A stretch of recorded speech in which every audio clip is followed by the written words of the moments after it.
వేల మందిని ప్రొఫెషనల్స్ గా మార్చిన ఇనోమాటిక్స్ తో మీరు కూడా మీ డ్రీమ్ కెరియర్ ని ఇప్పుడే స్టార్ట్ చేయండి.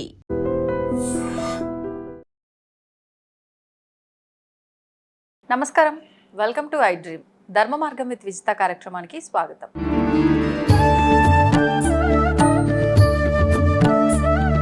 ప్రస్తుతం మనతో పాటు ఉన్నారు తంత్ర జ్యోతిష్యులు, జ్యోతిష్య రత్న, జ్యోతిష్య సామ్రాట్ చింతా రుక్మాంగదరావు గారు. ఇప్పుడు వారితో మాట్లాడి మరిన్ని విషయాలు తెలుసుకుందాం. నమస్కారం అండి. మాతృదేవోభవ, పితృదేవోభవ, ఆచార్య దేవోభవ. ఓం నమో మాందేశ్వరాయ నమః. అందరూ బాగుండాలి, అందరికీ మంచి జరగాలి. అయితే ప్రస్తుత కాలంలో పెళ్ళవడమే పెద్ద సమస్య. పోనీ అయిన పెళ్ళి నిలుపుకోవడం అది ఇంకా పెద్ద సమస్య. ముందైతే మనం పెళ్ళి అవటం గురించి మాట్లాడుకుందాం. అన్ని రకాలుగా బాగుంటుంది, ఏదో ఒక వంకతో సంబంధాలు పోతూ ఉంటాయి. అంటే ఉదాహరణకి చాలా కలగల్ల మొహము, పిల్లదే అనుకోండి, పిల్లగాందే అనుకోండి, చాలా బాగుంటుంది, కానీ నల్లగా ఉంటారు, అంటే కలర్ తక్కువగా ఉంటుంది. ఆస్తిపరంగా అన్ని రకాలుగా బాగుంటారు, చూస్తే ఇదే వంక ఇక్కడ, అంటే రంగు తక్కువ ఉన్నారు. అరే అంత మంచి లక్ష్మికళ ఉంది అమ్మాయిలో అని అంటే అవన్నీ వద్దు, రంగు తక్కువగా ఉన్నాడంతే, అక్కడికి ఆ సంబంధం క్యాన్సల్. అంటే ఇంత చిన్న చిన్న విషయాలకు కూడా వంకలు వెతుక్కొని, సేమ్ అమ్మాయి సైడ్ అయినా అంతే, అబ్బాయి సైడ్ అయినా అంతే. అబ్బాయి నచ్చితే ఇంట్లో వాళ్ళకి అబ్బాయి బాలేడు అని, పొట్టిగా ఉన్నాడని, పొడుగ్గా ఉన్నాడని, ఏదో ముక్కొంకరని, కాలొంకర, ఏదో ఒక రీజన్ తోటి అన్ని రకాలుగా బాగుండి, అంటే ఇది లోపం ఉంది మా సైడ్ నుంచి కాబట్టి మీకు ఎంత కావాలంటే అంత ఇస్తాము, మీరు కనుక చేసుకుంటే అన్న సంబంధాలు కూడా చాలా చాలా చూస్తూ ఉంటాం. అయినప్పటికీ సంబంధాలు అనేవి సెట్ అవ్వవు. అసలు ఎందుకు ఇలా అవుతుంటుంది అంటారు? అసలు లోపం ఎక్కడుందంటారు? అంటే ప్రపంచము కమ్యూనికేట్ అవుతేనే ప్రపంచం అభివృద్ధి చెందుతుంది. కమ్యూనికేట్ అంటే ఎలా?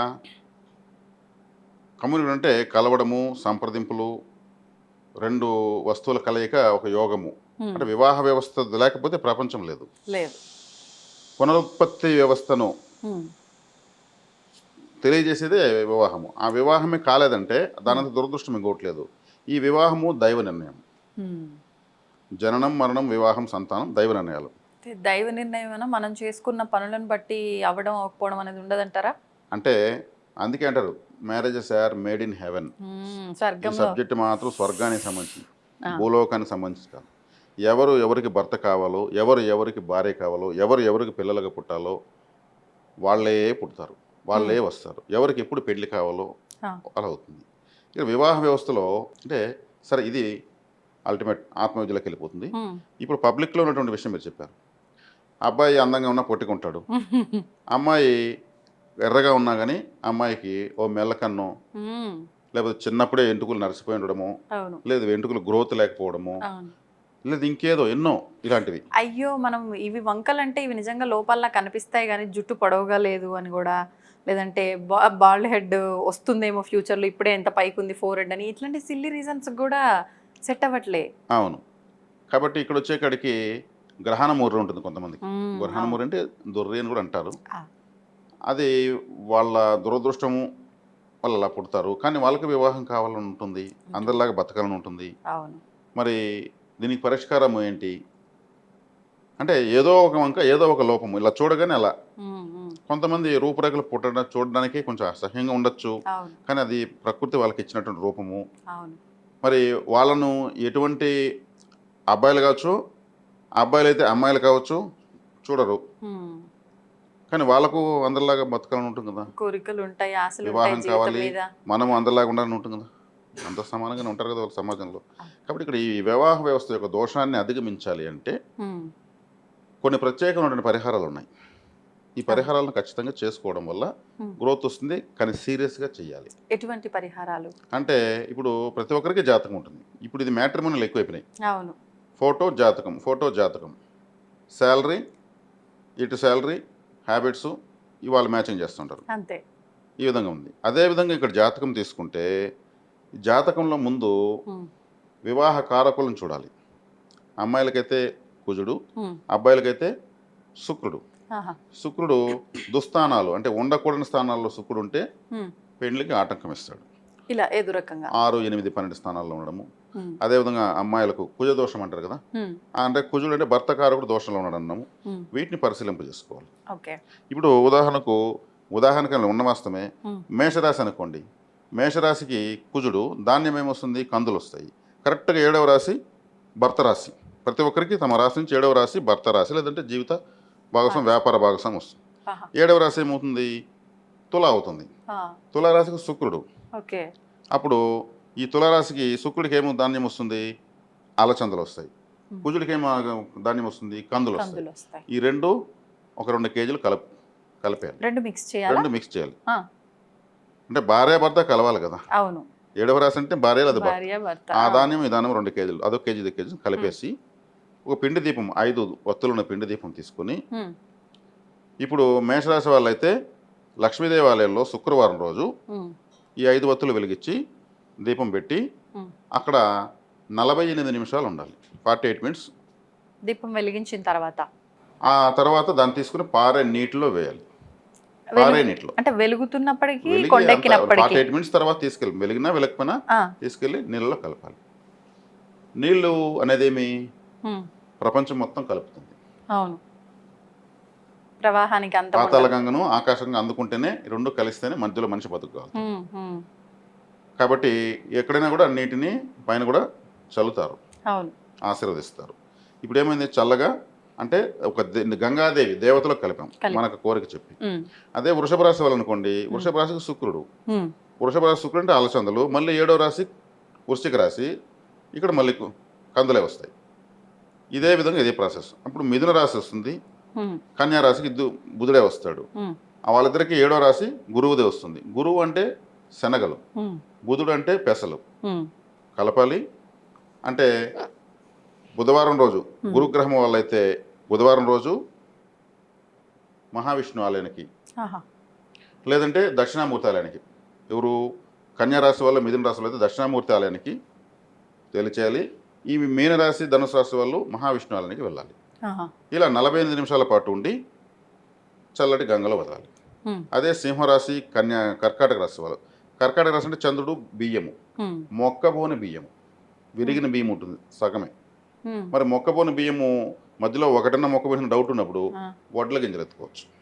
డైరెక్ట్ వడ్ల గింజలు, నువ్వులు, నల్ల నువ్వులు ఇలా కలిపి శనివారం రోజు గ్రామదేవత ఆలయంలో కానీ కాలభైరవ ఆలయంలో కానీ 48 మినిట్స్ ఉండి 5 ముక్కల దీపాన్ని వెలిగించి చల్లగా నీటిలో వదలాలి.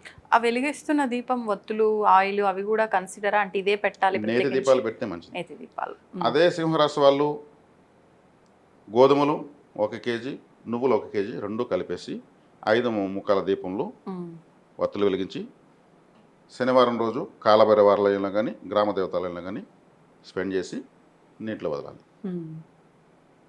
అదే ఈ విధంగా అంటే ఏ రాశికి ఆ రాశి 7వ రాశి, ఆ రాశి ఎదురు రాశి ఉన్నటువంటి ధాన్యము, ఈ రాశి ధాన్యము ఇలా 16 వారాలు చేయాలి. ఏ వారం అంటే ఇప్పుడు బుధవారం కన్యారాశి మిథున రాశి అనుకోండి, గురువారం చేయాలి. మీనరాశి ధనుసు రాశి అనుకోండి, బుధవారం చేయాలి. కర్కాటక రాశి సింహరాశి అనుకోండి, శనివారం చేయాలి. మకర రాశి కుంభరాశి అనుకోండి, ఆదివారం సోమవారం చేయాలి. అదే మేషరాశి వృశ్చిక రాశి అనుకోండి, శుక్రవారం చేయాలి. తులారాశి వృషభ రాశి అనుకోండి, మంగళవారం చేయాలి.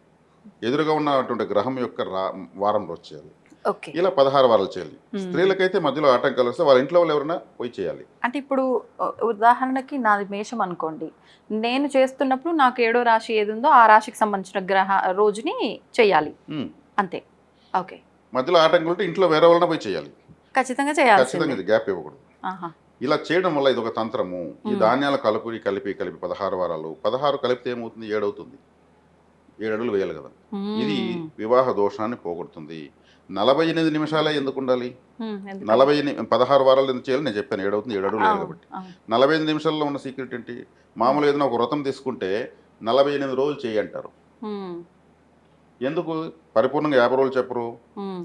40 రోజులు ఎందుకు చెప్పరు? 60 రోజులు ఎందుకు చెప్పరు? 48 చెప్తుంటారు. ఎందుకు? ఈ 48 ఉన్న సీక్రెట్ ఏంటి? దీన్ని మండలము అంటారు. మండలం అంటే 48 రోజులు. 48 రోజులే మండలం ఎందుకైంది? గ్రహాలు ఎన్ని? 9. అదేవిధంగా నక్షత్రాలు 27. 27 × 9 36. 36 అంటే ఇంకా రాసులు ఎన్ని? 12. 12 × 36 48 అయిపోయింది. అన్ని నక్షత్రాలు, అన్ని గ్రహాలు అన్నీ వచ్చేస్తాయి. ఇవన్నిట్లో ఏ నక్షత్రంలో మనం ఎప్పుడు ఏ దోషం చేస్తున్నా కూడా అది ఇప్పుడు చేస్తుంది దీంట్లో పోతుంది. ఈ 48 నిమిషాల పాటు చేయడం వల్ల వీళ్లకు ఉన్న ఏ నక్షత్ర దోషం ఉన్నా పోతుంది. ఈ 5 ముఖాల దీపం పెట్టడం వల్ల పంచభూతాలను మనం యాక్టివేట్ చేసుకుంటున్నాము. మనది పంచభూతాత్మ శరీరమే. అవును. ఇది ఒక ప్రక్రియ. రెండోది, చిన్నప్పుడు అంటే ప్రాచీన కాలంలో అమ్మాయిలకు కానీ అబ్బాయిలకు కానీ పెండ్లీడు వచ్చినాక గోరింటాకు పెడతారు. గోరింటాకు పెట్టి చెక్ చేస్తారు. కొంతమంది నల్లగా వస్తుంది, కొంతమంది ఎర్రగా వస్తుంది. నల్లగా వస్తే కుజదోషం ఉందని అర్థం. ఎరుపుగా వచ్చిందంటే దోషం తక్కువ ఉందని అర్థం. కుజుడు అంటే ఎరుపు రంగు, అది ఒక టైప్ ఆఫ్ బ్లాక్ రెడ్ మిక్సింగ్లో వస్తుంది కొంతమందికి. కాబట్టి ఇప్పుడు మేషరాశి అనుకోండి, ప్రతి శుక్రవారం గోరింటాకు పెట్టాల్సిందే. అలా పెడుతూ రావాలి, వచ్చే కొద్ది తొందరగా వివాహం అవుతుందని ఒక తంత్రం ఉంది. అదే కన్యారాశి అనుకోండి, గురువారం రోజు గోరింటాకు పెట్టాలి. అది వశీకార మూలిక, స్త్రీ వశీకార మూలిక.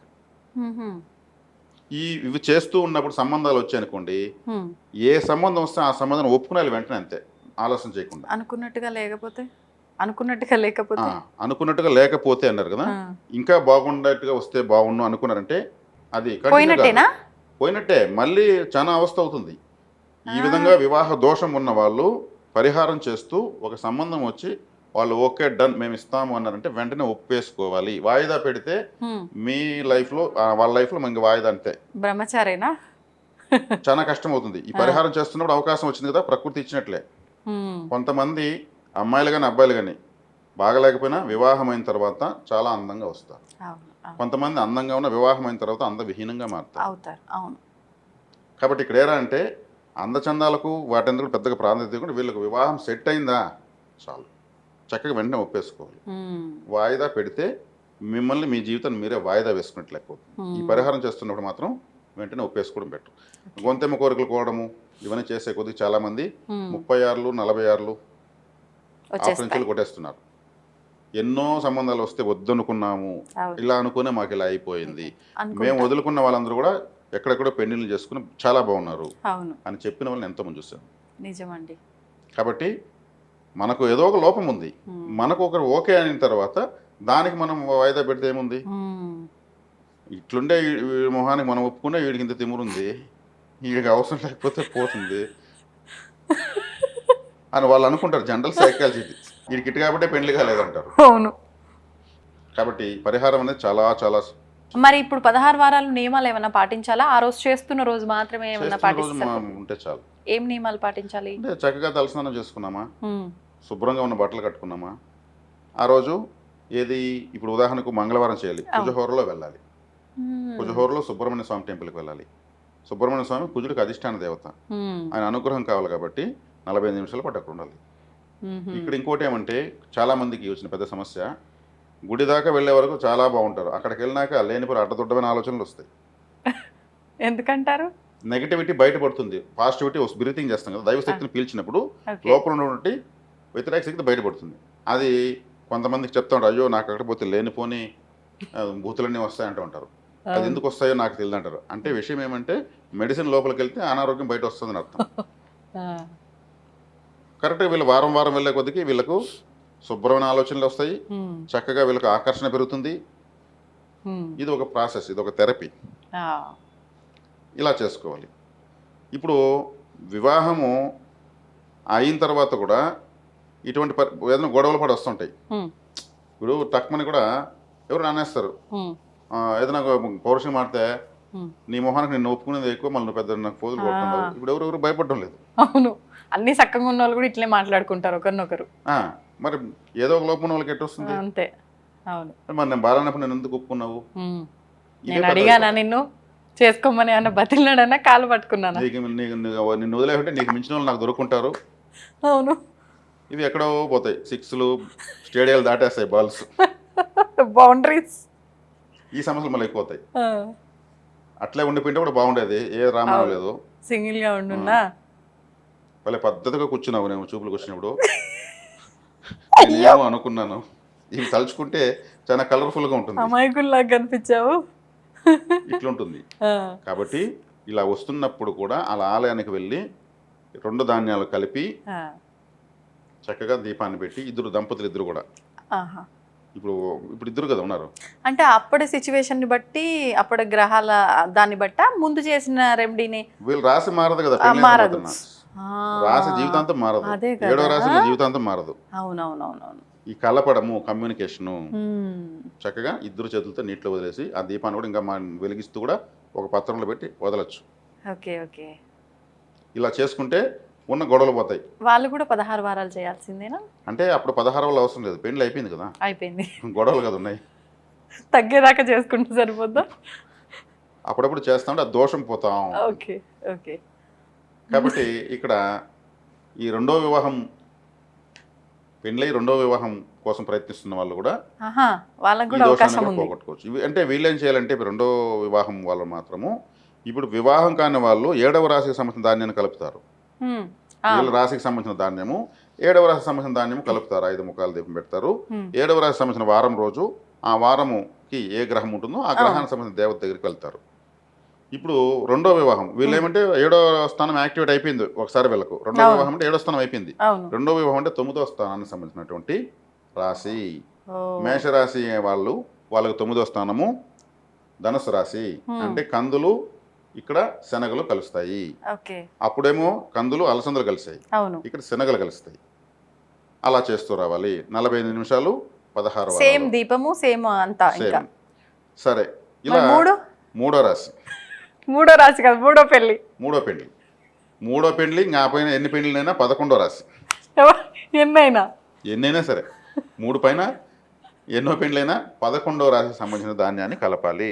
ఉన్నారంటారా 3-4 పెళ్లిళ్ళు వాళ్ళు కూడా? కర్మ సిద్ధాంతం వాళ్ళ పూర్వజన్మ దీని ప్రకారం ఉంటుంది. మూడో పెండ్లి 2 వివాహాలు భగ్నమే, మూడో పెండ్లి కావాలనుకున్న వాళ్ళు వీళ్ళు దరిదాపులు రానేరు. మూడో పెళ్లికి వస్తున్నారంటే ఆ దరిదాపులు రానేరు. కానీ వాళ్ళకు కూడా అంటే వాళ్ళు కూడా మళ్ళీ 2 పెళ్లిళ్ళు 3 పెళ్లిళ్ళు అయిన వాళ్ళకే మ్యాచ్ చూస్తూ ఉంటారు. కుదిరేది కూడా కష్టం కదా. సేమ్ అటడోళ్ళే కుదరాలి, మనసత్తులు కలవాలి, జాతకాలు కలవాలి, అవును, ఎన్నో ఉంటాయి. లేకపోతే యుద్ధాలే, పొరపాటున ఏదో కర్మగాలి సెట్ అయింది అంటే వీళ్ళలాగానే సేమ్ ఇదే కష్టాన్ని అనుభవించి వాళ్ళు మెచ్యూర్డ్ అయింటారు. వాళ్ళు కూడా అంటే ఒక జీవితాన్ని కోల్పోయి మళ్ళీ జీవితాన్ని పుట్టించుకునే స్థాయిలో ఉంటారు. వాళ్ళు ఇంకా కేర్ఫుల్ గా ఉంటారు అప్పుడు. ఈ టెంప్టింగ్లు, గొడవలు, రంపులు రచ్చలన్నీ పడిపేసి ప్రశాంతంగా ఎవరో మనకు తగిన వాళ్ళు మనకు దొరికితే చాలు అనేటువంటి మెచ్యూరిటీ లెవెల్స్ ఉంటుంది. వాళ్ళంతా మాస్టర్స్ అని చెప్పచ్చు. 11వ రాశి. 11వ రాశి అంటే ఇప్పుడు మేషరాశి అనుకుంటే కందులు, నల్ల నువ్వులు. మిథున రాశి అనుకుంటే పెసలు, కందులు. అదేవిధంగా తులారాశి అనుకుంటే అలచందలు, తెల్ల అలచందలు పెద్దవి, బొబ్బర్లు వైట్వి, గోధుమలు. అదే కర్కాటక రాశి అనుకుంటే అలచందలు, బియ్యం మొక్కబోన బియ్యం కావాలి కాబట్టి వడ్ల గింజలు. ఇది సేమ్ ఆ 11వ రాశి సంబంధించినటువంటి వారము. ఆ వారంలో ఆ హోర కుజుడైతే కుజహోర, గురువు అయితే గురుహోర. ఇక్కడ రావుకాలం ఏమకంటే మేము అసలు హోరా చాలు. 5 వత్తులు 48 నిమిషాలు 16 రోజులు ఇలా చేయాలి. వాళ్ళు కూడా అప్పుడు కూడా వాళ్ళు కొంత గోరింటాకు పెడితే అప్పుడు నల్లగా వస్తుంది అనుకోండి, మీకు అర్థమేంటుంది. మూడో పెళ్లి 4వ పెళ్లి రక్తము ఎవరికన్నా చిందిందంటే చిందినప్పుడు ఉన్న రంగు కొద్దిసేపు అయిన తర్వాత నల్లగా ఉంటుంది. ఆ రంగులో గోరింటాకు వస్తుంది పెట్టినప్పుడు. ఇప్పుడు ఇంకా ఇంకో ముఖ్యమైన విషయం ఏమంటే ఇటువంటి వివాహ ప్రయత్నాలు చేసేవాళ్ళు పెళ్లి చూపులకు వెళ్ళేటప్పుడు అబ్బాయి తరపు వాళ్ళు ఫస్ట్ అబ్బాయి పోతాడు, వెళ్ళేటప్పుడు ఖచ్చితంగా గోరింటాకు కోన్ ఒకటి పెట్టుకొని పోవాలి. ఆ పూలు, పండ్లు, స్వీటు, మిక్చరు ఇవంతా ఉంటాయి కదా, తీసుకుంటారు పోయేటప్పుడు. ఉత్త చేత పోకూడదు కదా. కాబట్టి టాప్ రేంజ్ స్వీట్ స్టాల్ని కొంటారు. అప్పుడు మాత్రం కేజీ 500 కొంటారు. మళ్ళీ పెళ్ళైనాక 200 కొంటారు లేండి, అది వేరే విషయం. ఇప్పుడు వాళ్ళు మంచి స్వీట్లు తెచ్చారనిపించుకోవాలి కదా, కాబట్టి కేజీ 500-600 కొంటారు. మధ్యలో 10 రూపాయల కోన్ పెట్టాలి. అది స్త్రీ వశీకార మూలిక, అది కంపల్సరీ పెట్టాలి. అదేవిధంగా ఇంకోటి ఏమంటే అబ్బాయిలు, మగవాళ్ళు అది ఒకటో ప్రయత్నం కావచ్చు, రెండో ప్రయత్నం కావచ్చు, మూడో ప్రయత్నం కావచ్చు. భార్య అంటే శుక్రుడు ఏమన్నా. కాబట్టి శుక్రవారం రోజు ఒక మంగళసూత్రం కడతారు కదా, పచ్చి నూలు మంగళసూత్ర దారం ఉంటుంది కదా, అది స్పెషల్గా ఉంటుంది. ఆ కాటన్ పసుపు తాడు బాగా ఎంత లావుగా ఉంటుంది మందంగా. దానికి మన మామిడాకులు ఇంట్లో గడపలో తోరణం కడతాం కదా, గడపలో మామిడాకులు తోరణం కడతాం కదా, అలా 7 మామిడాకులు పెట్టి కుట్టుకోవాలి. తోరణంలాగా కట్టుకోవాలి. ఆ దారానికి మనం మడతేసి స్టాప్లర్ పిన్లు కూడా కొట్టుకోవచ్చు. కొంచెం లావుగా ఉంటుంది కాబట్టి నూలు. దానికి గంధము, కుంకుమ పెట్టుకోవాలి. మగవాళ్ళు అయితే శుక్రవారం రోజు శుక్రహోరలో లేదు మధ్యాహ్నము లేదంటే ఏదో ఒక టైంలో శివాలయానికి వెళ్ళి ఆ గేటుకి కానీ స్తంభానికి కానీ ఓ చెట్టుకు కానీ ఆ తోరణం కట్టాలి. ఓకే. అక్కడ కూడా ఉండేసి వీళ్ళ వయసు ఎన్ని సంవత్సరాలు నిమిషాలు ఉండేసి రావాలి. అలా చేస్తూ రావాలి. అప్పుడేమవుతుంది, వీళ్ళింటికి వేగంగా మంగళ తోరణాలు పడతాయి. పెళ్లి చూపులకు వెళ్ళే ముందే ఇది చేసుకుని ముందని కాదు, కొన్ని చూపులకు ఉన్నా లేకపోయినా వీళ్ళకి వివాహం ఆలస్యం అవుతా ఉంటే సమయం ఈ వచ్చినప్పుడు మంగళ తోరణం వివాహం. ఎత్తి శివాలయంలోనే ఎందుకు కట్టాలి? ఇప్పుడేమో గ్రహాలకు సంబంధించిన ఆలయాలకి వెళ్ళమన్నాను. ఈ వెళ్ళమన్నారు. మంగళ తోరణం మాత్రం శివాలయంలో కట్టమన్నాను. ఎందుకని? శివపార్వతులు మాత్రమే, శివుడు మాత్రమే భార్య పిల్లలతో ఫ్యామిలీతో ఉన్న ఏకైక దేవుడు. కుటుంబ సమేతంగా. నేను కూడా మీలాగా ఒక కుటుంబ సభ్యుని కావాలి అని. ఆ తర్వాత పెళ్ళైన తర్వాత భార్యాభర్తలు గొడవలు వస్తే చెరొక మంగళతోరణం ఎత్తుకొని పోవాలి. గొడవలు రాకపోతే అప్పుడే నాకులు ఆ? అప్పుడు కూడా అప్పుడు ఏడాకులే. మేము జీవితాంతం 7 ఏళ్ళు కరెక్ట్గా వేయాలి. 7, 8, 9, 10 అంటే ఆల్రెడీ వేస్తున్నాం. ఏడు వేసేసారు కదా, మళ్ళీ ఏడేనా అని. అంటే ఎప్పుడు వేసినా జీవిత భాగస్వామితో వేసేది 7 అడుగులు. ఓకే. కాబట్టి ఇదొక పరిహారం. అదే ఆడవాళ్ళైతే, మగవాళ్ళం శుక్రవారం వెళ్ళాలి, ఆడవాళ్ళైతే మంగళవారం వెళ్ళి మంగళతోరణం కట్టేసి రావాలి మామిడాకులతో. ఇన్ని ఉన్నాయి. ఈ ఆలస్య వివాహాలకు ఎన్నో లోటుపాట్లు ఉంటాయి, ఎన్నో వాళ్ళకు దోషాలు ఉంటాయి. కాబట్టి ఇవి చేస్తూ ఉండడం వల్ల వివాహ దోషాలు నశిస్తూ వస్తాయి. ఖచ్చితంగా వర్కౌట్ అయితే అంటారా ఈ రెమెడీస్ అన్ని? అందుకే ఇవి చేస్తున్నప్పుడు వచ్చిన సంబంధం అట్లే ఒప్పుకునేయాలి. ఇంకో ఆప్షన్ లేదు. ఆలస్యం అమృతం విషం మరియు విషం. ఆలస్యం అనేది ఒక సందర్భంలో అమృతమే, అవును, కానీ అట్ ది సేమ్ టైం మరీ ఆలస్యం చేస్తే అదే విషం అయిపోతుంది. విషం అవుతుంది. వెంటనే ఒప్పుకోవాలి. ఒప్పుకోవడం వల్ల ఏమవుతుంది, తాంబూలము ఒక చేత్తో మార్చుకున్న తర్వాత దాంట్లో ఎనర్జీ పుడుతుంది. 2 కుటుంబాలు 50% దగ్గర అయిపోతాయి. ఈరోజు ప్రతి ఒక్కటి గూగుల్లో ఉంది. మనం ఐడియా ఫార్ములైజ్ చేస్తాం. 7వ రాశి శుక్రుడా అలసందలు, చంద్రుడా బియ్యము, రవి గోధుమలు, బుధుడు పెసలు, శనేశ్వరుడు నువ్వులు, గురువు శనగలు, కుజుడు కందులు. ఇంకేముంది, 7వ రాశికి ఉన్నటువంటి వారం రోజు ఆ హోర రోజు 5 ఒత్తుల దీపము ఈ 2 ధాన్యాలు కలిపేసి నీళ్ళలో కలపాలి. నీళ్ళలో మనకు విఘ్నేశ్వరునైనా నీళ్ళలో కలుపుతారు, కాళికాదేవి విగ్రహాలను నీళ్ళలో కలుపుతారు. అంటే గంగాదేవి ఒక దేవత, ఆమె ఏమైనా కలుపుకుంటుంది తనలో. దేవతలో కలుపుతారు కాబట్టి అక్కడ పరిసమాప్తం అవుతుంది. నిమజ్జనము అంటారు దాన్ని. ఇక్కడ కూడా మనము దోషాన్ని నిమజ్జనం చేస్తున్నామా? ఇక్కడ దోషాన్ని ఆమె తీసుకునేస్తుంది. గంగాదేవి ఎప్పుడు కలుషితం కాదు, ప్రక్షాళన చేస్తూ ఉంటుంది ఎప్పుడు ప్రపంచాన్ని. ఆమె ఎప్పుడు కలుషితం కాదు. కాబట్టి గంగకు ఎప్పుడు దోషం లేదు. మన ఇల్లు గడగచ్చు, ఆలయం గడగచ్చు, మన జీవితాన్ని మనం వాళ్ళ శరీరాన్ని శుభ్రం చేసుకోవచ్చు. వర్షం ఎక్కువ పడి ఒక నగరాన్ని ఆమె కలుషితం అంతా మొత్తం శుభ్రం చేసేసి ప్రక్షాళన చేసి వెళ్ళిపోతుంది. కాబట్టి గంగలో కలపడం వల్ల ఒక వ్యక్తి చనిపోతే కూడా అస్థికలు గంగలోనే కలుపుతారు. కాబట్టి గంగాదేవి ఎప్పుడు కలుషితం కాదు. మొత్తం స్వీకరించే దాంట్లో ఆమెకు మించిన దేవత లేరు. అతి ప్రాచీనమైన దేవత ఆమె కన్నా ప్రాచీన దేవత ఎవరు లేరు. ఇప్పుడు నేను చెప్తున్న దేవత అందరికన్నా ప్రాచీన దేవత గంగాదేవి. కాబట్టి అక్కడ కలపడం వల్ల మన దోషం అనేది నివర్తించి చల్లగా వెళ్ళిపోతుంది. దోషం అనేది మనకు ఆకర్షణ పెరుగుతుంది, వశీకారం పెరుగుతుంది. అప్పుడు ఒక్కులు డొక్కులుకున్నా కానీ అందంగానే కనిపిస్తుంది. చూసే చూపులో మార్పు. ఏం పర్లేదు అబ్బాయి అటున్నా కానీ నవ్వితే బాగున్నాడు, బ్యూటీని చూస్తే అనుకున్నా కానీ అబ్బాయి నవ్వినప్పుడు బాగున్నాడు, అమ్మాయికి నచ్చ చెప్తారు. అప్పుడు ఎక్కడన్నా బ్యూటీ కనిపిస్తుందా ఏ యాంగిల్లో అన్నాను. ఇప్పుడు ప్రతి పనిలో బ్యూటీ కనిపిస్తున్నట్టుగా భావిస్తారంట. లోకం తీరు మారుతూ ఉంది. ఈ విధంగా ఏదో లోపం ఉన్న వాళ్ళకు చాలా కష్టంగా ఉంది. అవును, కాబట్టి అన్ని కరెక్ట్ గా ఉన్న వాళ్ళకి అవ్వట్లేదండి. ఇంకా లోపాలు ఉన్న వాళ్ళని ఎవరు చేసుకుంటారు? ఇప్పుడు అన్ని కరెక్ట్ గా ఉన్న వాళ్ళకి కూడా అవ్వలేదు అంటున్నారు కదా. అవును, కాబట్టి వాళ్ళు కూడా ఈ పరిహారం చేసుకోవచ్చు, చెయ్యాలి కూడా.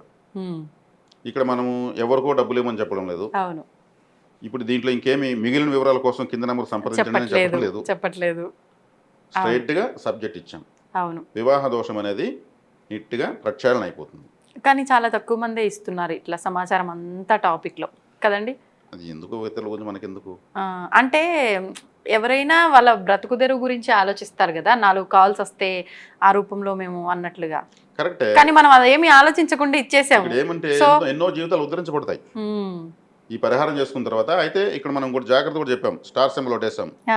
ఇది చేస్తూ వచ్చిన సంబంధం వెంటనే ఒప్పుకునేయాలి. అవును, అక్కడ డిలే చేస్తే పరిహారం రివర్స్ అవుతుంది, ప్రకృతి కోపగిస్తుంది, ప్రకృతే మనకు అవకాశం ఇచ్చినట్లు. కాబట్టి పెళ్లి చూపులకు వెళ్ళేటప్పుడు రెడ్ కలర్ డ్రెస్సులు, red related, black related, blue related colours డ్రెస్సులు వేసుకుని వెళ్ళకూడదు. అమ్మాయికి కూడా blue related, black related, red related, indigo colour ఇట్లాంటి శారీలు డ్రెస్సులు వేయకూడదు. పువ్వుల్లో కూడా డిసెంబర్ లాంటి పువ్వులు బ్లూ కలర్ ఉంటాయి, వాటిని పెట్టకూడదు. అది కూడా important. Red colour nail polish కొట్టి పెట్టడం చేయకూడదు. అసలు పిచ్చిగా పోతే ఇంత సాంప్రదాయంగా పెళ్లి చూపులు అవుతున్నాయా అండి? మనం ఇప్పుడు మన ధర్మం చెప్పాలనిపిస్తా ఉంది, అందరికి మంచి జరగాలి చెప్తున్నాము. అదేలేండి. కాబట్టి ఇప్పుడు ఎవరు కూడా తమ రాశికి 7వ రాశి రోజు గోరింటాకు పెట్టుకొని చెక్ చేసుకోవచ్చు. దాన్ని కడిగేసిన తర్వాత తెలుస్తుంది, రిజల్ట్ని బట్టి తెలుస్తుంది. నలుపు రంగుతో కూడుకున్నటువంటి ఎరుపు రంగు పండుతా ఉందా, ఎరుపు రంగు వస్తూ ఉందా అనేది. అలా కంటిన్యూగా పెట్టాలి కూడా. పెండ్లు అయ్యే వరకు పెట్టాలి. మామూలు పెండ్లి కుమారులు కూడా గోరింటాకు కాళ్ళకు పెడతారు, సాంప్రదాయం ఉంది. మెట్టెలు వేస్తారు, చాలా ఉన్నాయి. అన్నీ ఇప్పుడు అందరూ మర్చిపోతున్నారు, పెద్దలు అందివ్వడము వదిలేస్తున్నారు. ఇప్పుడు వివాహ వ్యవస్థ లేకపోతే ఈ ప్రపంచం లేదు. పునరుత్పత్తి వ్యవస్థ కాబట్టి ఇక్కడ దోషాలు ఉన్నాయంటే అది ఒక దురదృష్టం. కానీ ఆ దోషాన్ని పోగొట్టుకోవాలంటే మార్గం ఉంది, పరిహార మార్గం. కాబట్టి ఇక్కడ మన హైందవ ధర్మంలోనే ఇంత సులభమైనటువంటి, ఇంత శక్తివంతమైనటువంటి, ఇంత నమ్మదగినటువంటి, ఇంత పవిత్రమైనటువంటి పరిహారాలు అతి సులభ రీతిలో మనకు ఉన్నాయి. వాటిని వెలికి తీసుకున్నామంటే ఆటోమేటిక్గా బాగుంటాయి. ఇప్పుడు వీళ్ళకి మొదటి సంబంధం వస్తుంది, నాకు అద్భుతంగా నచ్చింది అమ్మాయి అని చెప్పి కట్టుకోవచ్చు. నాకు ఈ అబ్బాయి చాలా నచ్చాడు. చూసే దృష్టితో చూస్తే నీగ్రోలు కూడా పెద్ద మోడల్స్లా కనిపిస్తారు. చూసే దృష్టి ఎలా చూడాలో తెలియనప్పుడు ఓ ప్రపంచ సుందరి కూడా అంతరిక్ష పిశాచిలాగా ఉంటుంది, చూసే విధానం తెలియకపోతే. 13 సంవత్సరాలు దాటిన తర్వాత ఏ అమ్మాయినా అందంగానే ఉంటుంది. అదే 13-14 సంవత్సరాలు దాటిన తర్వాత ఏ అబ్బాయినా కళ వస్తుంది. యవ్వన దశలో వచ్చినప్పుడు ఇక్కడ రంగులు, హెయిర్సు, ఇంకేదో మచ్చలు, ఇంకేదో అవన్నీ ఎక్స్ట్రా ఫిట్టింగ్లుగా తీసుకుంటే కుదరదు. ఎక్స్ట్రా ఫిట్టింగ్ అంటే అవసరం లేకుండా పోయినా బిగించుకునేది. క్యారెక్టర్ బాగుందా, మనం చూసుకుంటాను నమ్మకం ఉందా, అంతే. దీన్ని మించినటువంటి భరోసా ఏం కావాలి? అన్నీ బాగుండి ఒక బానిసలాగా చూస్తే, నేను ఇలా బతికిన వాడిని, అలా బతికిన వాడిని, మేము కోర్టులో బతికాము, నువ్వు ఇక్కడ వచ్చి ఫోజులు కొట్టద్దు, ఎక్కడ వరకు అక్కడ వరకు ఉంటే తనలో సగభాగాన్ని తనను తాను తిట్టుకుంటున్నాడు. జీవిత భాగస్వామి తిట్టే తనను తాను తిట్టుకున్నట్టే, ఒకవేళ కొడితే తన ఎడమ వైపు తను కొట్టుకున్నట్లే. ఈ ఎడ్యుకేషన్ మనము ఇవ్వడం వల్ల ప్రతి ఒక్కరు కూడా చక్కగా వాళ్ళు చూసుకుంటారు. అదేవిధంగా కర్కాటక రాశిలో పుట్టిన వాళ్ళు ఎవరైనా కావచ్చు, పెండ్లి అయిన వాళ్ళు కావచ్చు, కాని వాళ్ళు కావచ్చు, ఇంకా అవ్వాల్సిన వాళ్ళు కావచ్చు, కర్కాటక రాశి లగ్నంలో పుట్టిన వాళ్ళు ఆ అబ్బాయిలు వివాహం చేసుకుంటే సూర్యోదయానికి ముందు వివాహం చేసుకోవాలి, ముహూర్తం పెట్టుకోవాలి. సూర్యుడు ఉదయించిన తర్వాత చేసుకుంటే అమ్మాయి డామినేషన్ పెరుగుతుంది, భార్య కంట్రోల్లోకి వెళ్తారు. మొదటి రాత్రి పాల గ్లాసు తీసుకోకూడదు, పండ్ల రసం తీసుకోవాలి. వీటన్నిటిని బట్టి కూడా లైఫ్ డిసైడ్ అవుతుందా? ఎంత బాగున్నాడు, పెండ్లై నాకు మొత్తం అమ్మాయి పెండ్లం కంట్రోల్లోకి వెళ్ళిపోయాడు అంటూ ఉంటారు. ఈ కర్కాటక లగ్నంలో పుట్టింటాడు, సూర్యోదయం తర్వాత పెళ్లి చేసుకుంటారు, మొదటి రాత్రి పాల గ్లాసు తీసుకుంటారు. కర్కాటక రాశి అంటే చంద్రుడు అంటే పాలు. కర్కాటక రాశి బాధకాధిపతి శుక్రుడు అంటే భార్య ద్వారా బాధించబడతారు. సూర్యుడు ఉదయించిన తర్వాత ఆమె సూర్యుడికి భార్య కానీ ఇతనికి భార్య కాదు. సూర్యుడు గ్రహరాజు, అడ్మినిస్ట్రేషన్ చేస్తాడు, నేను చెప్పినట్టే వినాలి అందరూ అంటాడు. మొత్తం చెప్పేస్తున్నా ఓపెన్గా. కాబట్టి ఎందుకు అనేసి అడుగుతారు, ఆ వివరం కూడా ఇప్పుడు చెప్పేస్తున్నా. కాబట్టి సూర్యోదయం ముందంటే సూర్యుడు రాడు, ఇక్కడ కంట్రోల్లో అవుతుంది. కర్కాటక రాశి లగ్నంలో వాళ్ళకి నేను ఇంతే, నేను ఇలాగే ఉంటాను అని రూల్స్ మాట్లాడే భార్య వస్తుంది. అదే కర్కాటక రాశిలో పుట్టిన అమ్మాయికి కుజుడు భర్తకారకుడు. కాబట్టి వాళ్ళు మంగళవారము ముహూర్తం పెట్టుకోకూడదు, మ్యాక్సిమం పెట్టరు. మంగళవారం మొదటి రాత్రి పెట్టుకోకూడదు, మ్యాక్సిమం పెట్టరు. అదేవిధంగా ఎరుపు రంగు శారీస్ ఎప్పుడు కట్టకూడదు, ఎప్పటికీ కట్టకూడదు. కర్కాటక రాశిలో పుట్టిన వాళ్ళు కుజుడు ఆ రాశిలో నీచబడిపోతాడు. కుజుడు అంటే భర్తకారకుడు, ఉద్రేకానికి లోనవుతారు. భర్తకు తీటాలనిపిస్తుంది, పెద్ద విధానికి ఈసారి కసాలనిపిస్తుంది. ఎందుకు నేను అడిగితే మాత్రం నీకు కోపం వస్తుంది, ఎవరైనా ఓపికగా వింటావు. కుజుడు నీచబడతాడు. కాబట్టి ఎరుపు రంగు కట్టం లేసేది ఇంట్లో, ఎరుపు రంగు సోఫాలు, ఎరుపు రంగు ఫ్రిడ్జు, ఎరుపు రంగు ఫ్యాను, నెయిల్ పాలిషు, ఇంకా డ్రెస్సులు, శారీసు రెడ్ రిలేటెడ్ టచ్ చేయకూడదు. లేని కోపాన్ని భర్తకు తెప్పించుంటుంది. కాబట్టి ఇది మన వివాహ వ్యవస్థ గురించి చెప్తున్నాం. కాబట్టి కర్కాటక రాశి అనేది సున్నితమైన రాశి, చంద్రుడు కాబట్టి చాలా సెన్సిటివ్గా ఉంటారు. సంతోషం వచ్చినా ఎక్కువ వచ్చేస్తుంది, బాధ వచ్చినా ఎక్కువ వచ్చేస్తుంది, ఏది లిమిటేషన్స్ ఉండవు. డౌట్లు ఎక్కువ వస్తుంటాయి. చంద్రుడు అంటే ఆ మనసు కాబట్టి డౌట్లు ఎక్కువ వచ్చినప్పుడు ఏమవుతుంది, భర్త పైన భార్యకు డౌట్, భార్య పైన భర్తకు డౌట్, అనుమానాలు వస్తుంటాయి కదా. ఇవన్నీ చంద్రుడి యొక్క ప్రభావం. చంద్రుడు కరిగిపోతాడు, పెరిగిపోతాడు, వీళ్ళకి డౌట్ తీరేదాకా వీళ్ళు ప్రశాంతత ఉండదు, ఉద్రేకాలు ఉంటాయి. ఇవన్నీ చూసుకోవాలి. మనశ్శాంతి లేని రాశి అనుకుంటా ఒక రకంగా. ఇవన్నీ పాటిస్తే ఆటోమేటిక్గా అదే మన ఘంటసాల గారు బాధే సౌఖ్యమనే భావన రానిపోయి ఆ ఎరుకే నిశ్చలానందమో బ్రహ్మానందమో అనేసి అట్లా అప్డేట్ అయిపోవచ్చు. ఓకే. కాబట్టి ఇవన్నీ తెలియకుండా పిల్లి వచ్చింది, ఎలుక వచ్చింది, ఈ రెండు జంతువులు కలిశాయి, చూసేటప్పుడు మ్యాచ్ చూసేటప్పుడు పిల్లలతో పని ఎలుకలతో పని అసలు మేకప్ పులి వచ్చింది, ఆవు వచ్చింది, అన్ని పాయింట్లు బాగా వచ్చాయి, మేము పెళ్లి చేసాము, వీళ్ళు చూస్తే కొట్టుకుంటున్నారు, చేతికి దొరికినంత కొట్టుకుంటున్నారు. ఇప్పుడు ఇలా ఉండి మన పరిహారాలు చేస్తూ కూడా ఒక పని చేయాలి. భార్యాభర్తలు ఎక్కడ వస్తుంది గొడవలకు, బెడ్రూమ్లో వస్తుంది. పగలంతా బాగుంటారు, రాత్రి గొడవలు స్టార్ట్ అవుతాయి. అంటే అక్కడ నెగటివ్ ఉంది కాబట్టి వీళ్ళకి గొడవ వస్తూ ఉంది. ఆ రూమ్లో ఒక కొబ్బరికాయ కొట్టి బెడ్ కింద పెట్టాలి, కుంకుమ చల్లేసి పెట్టాలి, నైవేద్యం. అక్కడ ఉన్న దుష్ట శక్తిగా ఏదైనా సరే నైవేద్యం ఇవ్వాలి. ఇది పరిహారం, తంత్ర పరిహారం ఇది. అలా చేస్తూ ఉండే కొద్దిగా అక్కడ నెగిటివ్ పోతుంది. అలా ఎప్పుడు చేయాలి అంటే ఎన్ని రోజులు, ఏంటి, ఏ వారం? వాళ్ళకి ఇప్పుడు మంగళవారం శుక్రవారం చేస్తే మంచిది. ఓకే. అదేవిధంగా కొంతమందికి ఆకస్మిక సంఘటనలు వస్తుంటాయి. సడన్గా ఏదైనా వ్యాపారం లాస్ కావడము, సడన్గా ఇంకా అనారోగ్యం చేసేయడము, సడన్గా ఎవరికో నమ్మి డబ్బిచ్చిపోవడము, ఇట్లా దుస్సంఘటనలు. ఆకస్మిక స్థానము మన ఇంట్లో ఏది ఉంటుంది, ఆకస్మిక స్థానము. సడన్గా మనం ఎక్కడికి వెళ్తాం, మన ఇంట్లో బాత్రూమ్కి వెళ్తాం. బాత్రూమ్కి ఏమి ముహూర్తం పెట్టుకోము. అది ప్రతి జాతకంలో 8వ స్థానం అది ఒకటి. అది మన ఇంట్లో 8వ స్థానం బాత్రూమే. కాబట్టి రాత్రి పడుకునేటప్పుడు ఒక కొబ్బరికాయ కొట్టి బాత్రూంలో పెట్టి కుంకుమ చల్లి తెల్లవారితో బయట పడాలి. ఇది కూడా పరిహారం ఉంది. ఇంట్లో ఉన్న సమస్యను బట్టి ఇంట్లో ఎక్కడెక్కడ కొబ్బరికాయ కొట్టి పెట్టాలి. ఇది ఏ రోజున అన్నారు? ఇది వాళ్ళ జాతకరీత్యా 8వ స్థానం ఏదవుతుందో ఆ 8వ స్థానం ఏ గ్రహాన్ని ఏ వారాన్ని సూచిస్తుందో అది చూసుకోవాలి. అది అందరికి ఒకటే రాదు కదా 8వ స్థానం. ఇప్పుడు ఇంతకీ ఇంట్లో ఇంతమంది ఉంటారు, ఎవరు 8వ స్థానం చూడాలి? యజమానిదా? ఆ యజమాని చూడాలి. ఓకే, యజమానికే చూడాలి ఫస్ట్, సీరియల్ నెంబర్ 1 కదా. కాబట్టి ఈ వివాహ వ్యవస్థ అనేది చాలా చాలా ఇంపార్టెంట్. ఇక్కడ కానీ స్లిప్ అయితే టోటల్ జీవితం అగాధంలో జారిపడుతున్నారు. వాళ్ళు గ్రీసులో కాలు కదా ఏకంగా దూకేసినట్టు అవుతుంది. కాబట్టి ఈ ముహూర్తాలు కూడా జాగ్రత్తగా పెట్టుకోవాలి. నేను కర్కాటక రాశి లగ్నం వాళ్ళకి చెప్పాను కదా, ఏ రాశి వాళ్ళు ఏ లగ్నం వాళ్ళైనా కన్యా లగ్నం, వృశ్చిక లగ్నంలో వివాహ ముహూర్తం పెట్టుకోకూడదు. కన్యా, వృశ్చికం ఈ రెండిట్లో పెట్టుకోకూడదు. ఎందుకంటే వృశ్చికం అనేది నేను చెప్పాను కదా ఆకస్మిక స్థానము. అవును. అది ఆకస్మికంగా ఏముంది, ambulance, ICU, operation theatre, hospital, ఇంట్లో బాత్రూమ్, ఇవన్నీ తెలియజేస్తాయి. ఆకస్మికంగా వచ్చేటువంటి ఆ ఎనర్జీ ఉంటుంది. అది ఆయుష్స్థానం, చంద్రుడు నీచబడతాడు. కాబట్టి వృశ్చిక లగ్నంలో వివాహం ఇద్దరిని కలపకూడదు. ఓకే. సంతోషంగా వాళ్ళు ఆ జీవితాన్ని సాగించలేరు. అంటే 8వ స్థానం ఏం చేస్తుంది, తీరని కష్టాలను తెలియజేస్తుంది.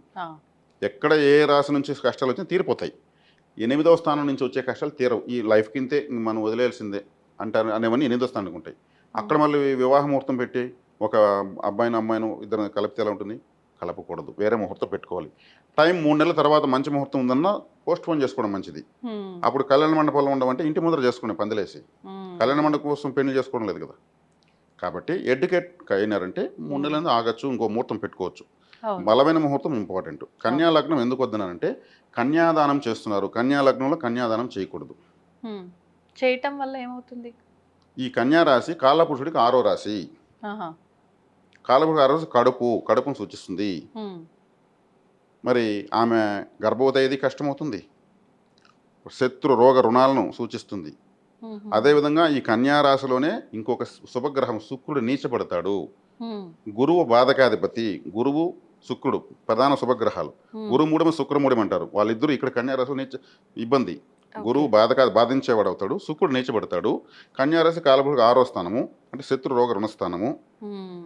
ఆ దాంట్లో కన్యాదానం చేయకూడదు. అంటే ప్రధాన శుభగ్రహాలు ఈ కన్యా లగ్నానికి వ్యతిరేకంగా ఉన్నాయి. వృశ్చిక రాశి అష్టమ రాశి. అష్టమాన్ని లెక్క చాలా ఇంపార్టెంట్ తీసుకుంటారు. 80 రూపాయలు వచ్చిందంటే 1 రూపాయి ఎక్కువని ఇస్తారు, 1 రూపాయి తక్కువని ఇస్తారు. ఆహా. అష్టమి వద్దు అనేసి. ఉమ్. అదే అష్టమ లగ్నం తీసుకుంటే ఏమవుతుంది, ఉమ్. తీరని కష్టాలు ఉంటాయి. ఓకే. కర్కాటక లగ్నంలో పుట్టిన వాళ్ళు, రాశిలో పుట్టిన వాళ్ళు ఉమ్. సూర్యోదయానికి ముందు ముహూర్తం పెట్టుకోవాలి. ఉమ్.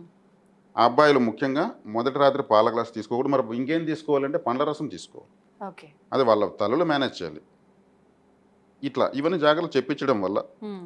మంచిగా ఉంటుంది. ఓకే. కాబట్టి ఈ వివాహ వ్యవస్థలో ఆలస్యం అవుతా ఉంటే ఏం చేసుకోవాలి, ఉమ్. మొదటి వివాహము 2-3 వివాహాలు అవుతున్న వాళ్ళు ఏం చేయొచ్చు? 7వ రాశి, 9వ రాశి, 11వ రాశి సంబంధించినటువంటి గ్రహ ధాన్యాన్ని వీళ్ళ రాశి ధాన్యాన్ని కలిపి ఏం చేసుకోవాలి మనం వివరంగా వినిపించాము. అవును. ఈ వీడియోని 1, 2 లేదా 3 సార్లు కూడా చూసి క్లియర్గా అర్థమైపోతుంది. అవును. ఎక్కువ మందికి ఫార్వర్డ్ చేయాలి. అవును. కాబట్టి ఈ జంతువుల చుట్టూ పక్షుల చుట్టూ తిరగకుండా ఉమ్. వీళ్ళ జాతకంలో ఉన్నదాన్ని తీసుకొని, ఒక జాతకమే ఉండదు, వీళ్ళ రాశి తెలుస్తుంది కదా, అవును. వీళ్ళ రాశికి నేరు రాశి తెలుస్తుంది కదా, ఉమ్. ఉమ్. ఆ రాశి ప్రకారం చేసుకోవచ్చు. అంతే. చేసుకోవడం వల్ల వివాహ వ్యవస్థ అనేది బాగుంటే ప్రపంచం అంతా బాగుంటుంది. ఉమ్. ఉమ్. కాబట్టి ఇది మనం ఈరోజు చెప్పాలన్నటువంటి అందరికీ సమాజానికి అతి ముఖ్యమైన విషయము. చాలా నేను మంచి విషయాన్ని అందించాను అనుకుంటున్నాను. నిజంగా చాలా మంచి చూసిన విషయం. వాళ్ళు కూడా చక్కగా లైక్, షేర్, సబ్స్క్రైబ్ అనేటువంటి ఆశీర్వాదాలు నాకు ఛానల్కి ఇస్తారని, ఎక్కువ మందికి షేర్ చేసి పుణ్యం మీరు జమ చేసుకుంటారని అయితే ఖచ్చితంగా ఆశిస్తున్నాను. నిజంగా అందరికీ ఇది వివాహ కావాల్సిన వ్యవస్థ. సమాచారం ఇది. వివాహ వ్యవస్థ ఇక్కడైతే ఎంతమంది ఎవరికి ఏ ఖర్చు లేదు. బాధపడుతున్నారు చూడండి. అసలు ప్రస్తుత రోజుల్లో జీవనమరణ parents. సమస్య చెప్పుకోలేక ఇబ్బంది పడుతున్నారు. అవును. అబ్బాయికి పెళ్లి కాలేదండి, అదే సమస్య అయింది. అవును. రిటైర్ అయిపోయింటారు వీళ్ళు. వాళ్ళకి పెళ్లి చేస్తే పిల్లలు పుడితే ఆడుకుందాం ఉంటుంది. అవును. ఎదురింటి పిల్లలకు ఆడుకుంటూ ఉంటారు. అవును. వాళ్ళు ఎక్కువసేపు వీళ్ళ దగ్గర వదలరు. ఉండరు. ఉమ్. వీళ్ళు ఆడుకుంటే వాళ్ళు కూడా అవును. మన పిల్లల్ని వాళ్ళు అడిక్ట్ చేసుకుంటున్నారు. మన ఇంటికి రావడం లేదు, వాళ్ళ ఇంట్లో పడుకుని నిద్రపోతున్నారు, ఉమ్. ఎత్తుకెళ్ళిపోతున్నారు. అవును. ఇవన్నీ మనకి పిల్లలే ఉంటే ఈ బాధ లేదు కదా. ఉండదు కదా.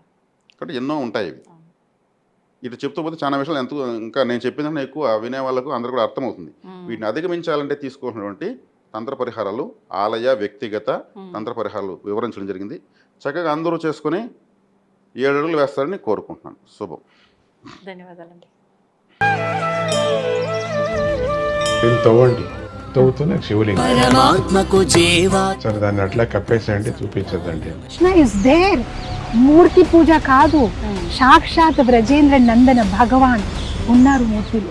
ఏమీ ఆశించకుండా ఆరాధించే వాళ్ళు కూడా ఉన్నారా ప్రభుజీ? నిజమైన భక్తి అంటే మనకు తెలియదు కాబట్టి